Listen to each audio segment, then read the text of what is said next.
In a very shocking development for India, Russia के president Vladimir Putin ने खुद पाकिस्तान को रीच आउट किया है और उनको इनवाइट किया है कि आइए और जो international north south transport corridor है, जिसको हम लोग जनरली INSTC के नाम से जानते हैं, आप उसका हिस्सा बनिए। आप लोग यहाँ पे देख भी सकते हैं इस पूरी न्यूज़ का जो कंफर्मेशन है, ये पाकिस्तान के जो एम्बेसडर हैं रशिया में, मिस्टर मोहम्मद खलील जमाली, इनके द्वारा ये वाला यहाँ पे कंफर्मेशन दिया गया है।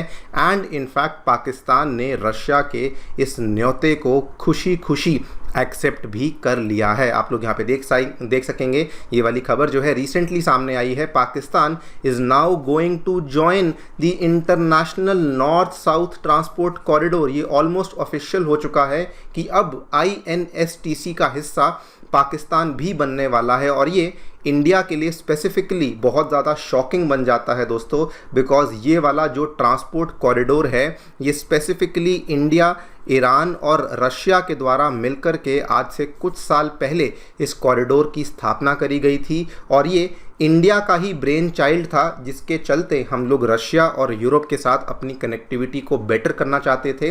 लेकिन आज रशिया ने इसमें पाकिस्तान को भी इनवाइट कर लिया है। बात करेंगे पूरी जियोपॉलिटिक्स की, जो कि हमें यहाँ पे देखने को मिली है। व्हाट इज़ द रीज़न कि रशिया यहाँ पे पाकिस्तान को इनवाइट कर रहा है, और इंडिया के लिए क्या क्या कंसर्न्स सामने आए हैं, उसके बारे में चर्चा भी करी जाएगी। आइए शुरू करते हैं मेरे साथ। मेरा नाम है अनिरुद्ध। यदि आप लोग हमें फॉलो करना चाहते हैं, हमारे लेक्चर्स के अपडेट्स को प्राप्त करना चाहते हैं, तो यहाँ पर दिए गए टेलीग्राम चैनल्स के माध्यम से ऐसा कर सकते हैं। ऑल राइट, सो ये आपके सामने है INSTC का जो बेसिकली रूट है, वो आप यहाँ पे देख सकते हैं। ये जो लाल रंग का रूट है, ये प्लान किया गया था एक alternative route to reach Russia and to reach Europe, so that India को सुएज कैनाल के ऊपर अपनी निर्भरता जो है वो इंडिया ख़त्म कर सके, एंड हम लोग एक नया रास्ता बना सकें, जिसके माध्यम से इंडिया ईरान के रास्ते से होते हुए, कैस्पियन सी के रास्ते से होते हुए इवेंचुअली रशिया में एंट्री ले सके और उसके बाद यूरोपियन मार्केट को भी एक्सेस कर सके। ये वाला जो रास्ता है, इसको सन 2000 में ईरान, रशिया और इंडिया ने मिलकर के इस रास्ते को प्लान किया था। Over the period of time इसमें और भी कंट्रीज़ हैं जो कि इसका हिस्सा बनी। जो भी कंट्रीज़ इस रास्ते के बीच में आती रही, वो कंट्रीज़ इसमें आकर के इसका हिस्सा बनती रही। लेकिन दोस्तों, इन अ वेरी शॉकिंग मूव क्या हुआ है कि रशिया के प्रेसिडेंट व्लादिमीर पुतिन ने खुद से पाकिस्तान को न्योता दिया है कि आप भी आइए, और हम चाहते हैं कि आप भी अब INSTC का हिस्सा यहाँ पर बन जाइए। और वेरी ऑब्वियसली पाकिस्तान ने यहाँ पर बिल्कुल बोला है कि जी हाँ, कोई दिक्कत नहीं, we also want to join INSTC trade route upon the Putin's invitation. ये पाकिस्तान के जो एनवॉय हैं जो कि रशिया में हैं, उनके द्वारा ये स्टेटमेंट यहाँ पे दिया गया है। सवाल ये आता है कि पाकिस्तान इसमें ज्वाइन क्यों करना चाहता है। ऑब्वियस सी बात है दोस्तों, पाकिस्तान ने पिछले कुछ सालों में रशिया से अपने ऑयल और गैस के इंपोर्ट को काफ़ी ज़्यादा बढ़ा लिया है। स्पेसिफिकली बात करें तो रशिया यूक्रेन के टेंशन्स के बाद पाकिस्तान के द्वारा पिछले 2-3 सालों में ही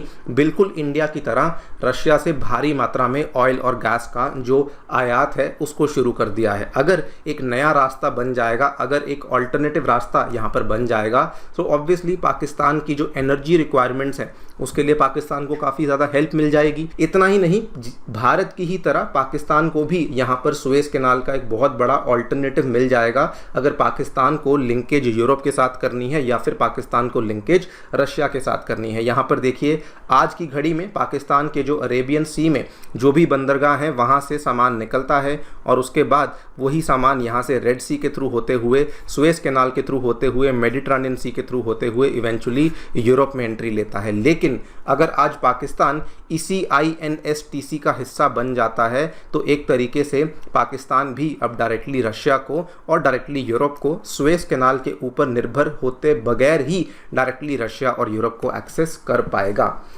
पाकिस्तान के लिए तो समझ आता है कि पाकिस्तान यहाँ पर किस वजह से इसका हिस्सा बनना चाहता है, लेकिन दोस्तों रशिया ने पाकिस्तान को ये मेंबरशिप क्यों ऑफ़र करी है, ये थोड़ा सरप्राइजिंग है।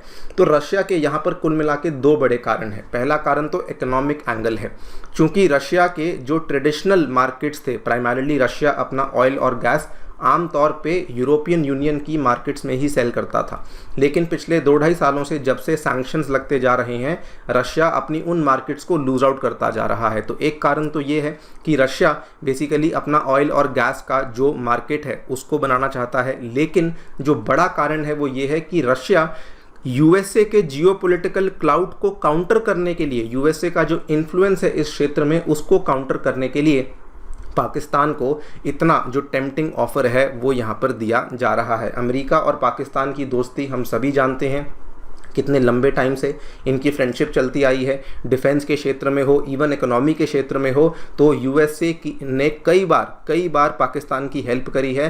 एंड उसी चीज़ को काउंटर करने के लिए रशिया के द्वारा आज इतना बड़ा कदम लिया जा रहा है। लेकिन इस पूरे कदम के चलते इंडिया के लिए बहुत बड़ी प्रॉब्लम बन जाती है। एक्सपर्ट्स का ये कहना है कि अभी तक क्या था, अगर आप इस रास्ते को ध्यान से देखेंगे तो इंडिया और रशिया के बीच में मेनली एक ही देश आता था, that was the country of Iran.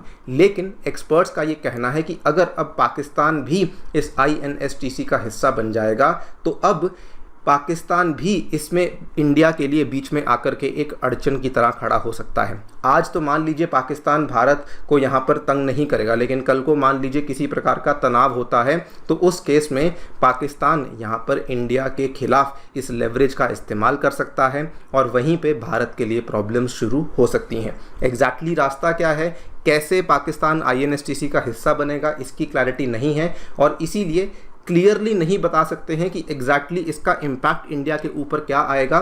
लेकिन एक्सपर्ट्स का ये कहना है कि अगर पाकिस्तान यहाँ पर बीच में एक जंक्शन की तरह बन जाता है तो उस केस में इंडिया के लिए काफ़ी बड़ी प्रॉब्लम यहाँ पर खड़ी हो सकती है। एक्सपर्ट्स का यहाँ पर ऐसा इसलिए कहना है बिकॉज अगर आप इसके पहले देखें, जब भी इंडिया ने कोशिश करी है पाकिस्तान के थ्रू कुछ भी करने की तो वो वाला प्रोजेक्ट कभी भी पूरा नहीं हो पाया है। आपके सामने एग्जांपल्स हैं, जब भी इंडिया कोशिश करता है अफ़गानिस्तान में ह्यूमैनिटेरियन असिस्टेंस भेजने की, पाकिस्तान ने एक बार नहीं मल्टीपल टाइम्स पिछले 8-10 सालों में कम से कम पाकिस्तान ने मल्टीपल टाइम्स उस रास्ते को ब्लॉक किया है जब भी इंडिया अफ़गानिस्तान की हेल्प करना चाहता है। अगर हम लोग तापी पाइपलाइन की बात करें, आई थिंक 3 दशक होने वाले हैं, लेकिन पाकिस्तान की ज़िद की वजह से कह लीजिए या फिर पाकिस्तान की नॉन कोऑपरेशन की वजह से कह लीजिए, आज तक जो तापी पाइपलाइन है वो आगे बढ़ ही नहीं पाई है। 1995 में इसको प्लान किया गया था, ईरान इसमें ओके था, कोई दिक्कत नहीं थी, तुर्कमेनिस्तान भी इसमें ओके था, लेकिन सबसे बड़ी प्रॉब्लम अगर किसी ने खड़ी करी है तो वो केवल पाकिस्तान के द्वारा ही यहाँ पर खड़ी करी गई है। एंड इंडिया के लिए प्रॉब्लम यहाँ पर ख़त्म नहीं होती। कुछ यहाँ पर खबरें हम लोग ये भी देखने को मिल रही हैं, कहा जा रहा है कि रशिया आगे जाकर के प्लान कर रहा है कि INSTC को CPEC के साथ जोड़ दिया जाएगा। यहाँ पर आप लोग नवभारत टाइम्स की खबर देखिए, यहाँ पर कहा गया है कि भारत रूस कॉरिडोर से जुड़ेगा पाकिस्तान, हिंदुस्तान के दुश्मन को पुतिन ने दिया न्योता, चीन का CPEC भी जुड़ेगा। ये भी यहाँ पे सवाल उठाए जा रहे हैं।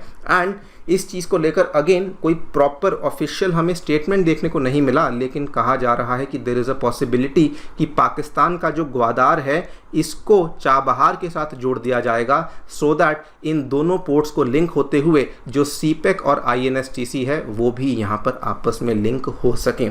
नाउ रशिया तो यहाँ पर सोच रहा है कि हम लोग तो रीजन में इंटीग्रेशन कर देंगे, लेकिन रशिया ऑब्वियसली इस चीज़ को यहाँ पर इग्नोर कर रहा है कि CPEC जो है इंडिया उस चीज़ के फेवर में नहीं है। और अगर ग्वादार और चाबहार को ही जोड़ दिया जाएगा तो ग्वादार पोर्ट जो कि भारत ने इतनी मुश्किल से एक्वायर किया है ईरान से, वो वाला पोर्ट अब बेसिकली अगर ग्वादार के साथ जोड़ दिया जाएगा तो इंडिया ने जो भी स्ट्रेटेजिक एज गेन करी थी with the acquiring of Chabahar port, वो वाली एज भी अब इंडिया के हाथ से यहाँ पर जा सकती है। एग्जैक्टली मैं फिर से बोलता हूँ, इस चीज़ को लेकर अभी तक कुछ भी ऑफिशियली सामने नहीं आया है, लेकिन अगर ये होता है तो ओवरऑल इंडिया के लिए स्ट्रेटेजिकली, इकोनॉमिकली एंड जियोपॉलिटिकली ये बहुत बड़ा सेटबैक माना जाएगा। देखते हैं क्या होता है। लेकिन यहाँ पर कुछ एक्सपर्ट्स ये भी कह रहे हैं कि अगर पाकिस्तान वाकई में INSTC का मेंबर बन जाता है, उस केस में अमेरिका भी पाकिस्तान के ऊपर सैंक्शंस लगा सकता है।